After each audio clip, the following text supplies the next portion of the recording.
Well, and something I've been thinking about, whereas like some people are like a lot of people, I mean, including myself, let's be real, gotten a little bit irritated by the Chiefs this, Chiefs that Mhm. lately. But like a lot of people are acting like they were never annoyed with the Patriots dominating everything, where it's like, oh, now I'm annoyed by this, annoyed by that. It's like it's kind of irritating though, where it's just they talked about, oh well, I wish for the Patriots dynasty again. No, you don't. It's like it's like the '60s Packers. Those same people said, "Oh, I wish for the days of the Packers." Well, are you a Packers fan? No, exactly.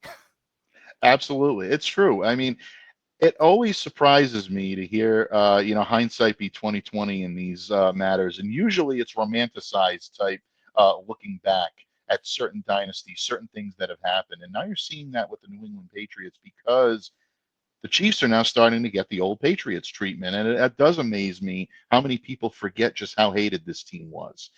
Maybe because we were on the fandom side of New England, we saw all the vitriol being thrown at us every single moment of every single day.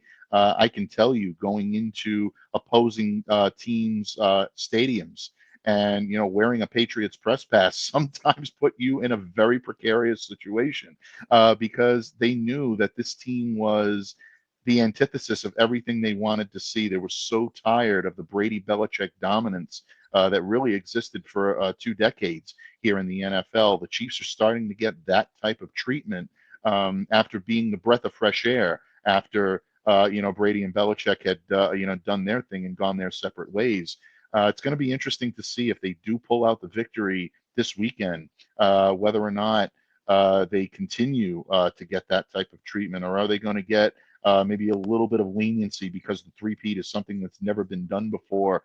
I don't know. We'll see what happens, but they're going to have their hands full with the Philadelphia Eagles. I will say that. Any Chiefs fan that's looking through the Eagles and saying we got this in the bag, I don't think is doing their opponent any justice. This Eagles team is very good in all three phases. They can definitely cause some problems if need be in that level. Oh yeah, and like a lot of people, whereas if the Chiefs were to win on Sunday, they'll be the first ever three-peat champions in the Super Bowl era. Right. Hmm. But the last time we saw a three-peat was in the NFL title era from the Right. Packers from 65 to 67. And ironically, they did it at the start of the Great Depression as well, from 1929 to 1931.